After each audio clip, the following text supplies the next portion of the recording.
రాజ్యసభ ఎన్నికలకు మోగిన నగారా 56 స్థానాలకు ఫిబ్రవరి 27న polling. So మీరు చూస్తున్నట్లయితే రాజ్యసభకు సంబంధించి ఎన్నికల పోలింగ్ నగారా మోగింది. లోక్సభ ఎన్నికలు సమీపిస్తున్న వేళ దేశంలో మరో ఎన్నికల రహమానికి నగారా మోగింది. రాజ్యసభలో ఏప్రిల్లో ఖాళీ అయ్యే 56 స్థానాలకు కేంద్ర ఎన్నికల సంఘం షెడ్యూల్ విడుదల చేసింది. ఇందులో ఏపీ నుంచి 3, తెలంగాణ నుంచి 3 స్థానాలు అయితే ఉన్నాయి. ఫిబ్రవరి 8న ఈసీ నోటిఫికేషన్ జారీ చేయనుంది. వచ్చే నెల 27న పోలింగ్ అయితే నిర్వహిస్తారన్నమాట. ముఖ్యమైన డేట్లు అయితే మనకి ఇక్కడ ఉన్నాయి. ఎన్నికల తేదీలు ఇవే. మనకి నోటిఫికేషన్ ఇది ఫిబ్రవరి 8న వస్తుంది. నామినేషన్ల సమర్పణకు చివరి తేదీ ఫిబ్రవరి 15. పరిశీలన ఏమో ఫిబ్రవరి 16 పరిశీలిస్తారు. ఉపసంహరణ ఏమో మనకి ఫిబ్రవరి చివరి తేదీ అంటే ఫిబ్రవరి 20 అనమాట.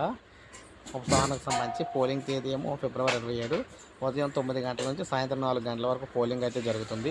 ఓటింగ్ పూర్తయిన తర్వాత అదే రోజు సాయంత్రం 5 గంటలు ఓట్ల లెక్కింపు అయితే ఫలితాలు అయితే ఇస్తారు లెక్కించి.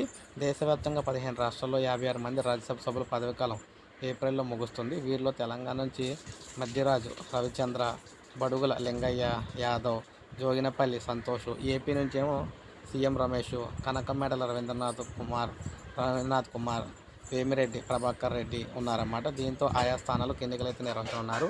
సో అత్యధికంగా ఉత్తరప్రదేశ్లో 10 స్థానాలకు పోలింగ్ జరగనుంది. బీహార్లో 6, మహారాష్ట్రలో 6, పశ్చిమ బెంగాల్లో 5, మధ్యప్రదేశ్లో 5, గుజరాత్లో 4, కర్ణాటకలో 4, ఒరిస్సా, రాజస్థాన్, తెలంగాణ, ఆంధ్రప్రదేశ్లో 3 చొప్పున అయితే ఉన్నాయి.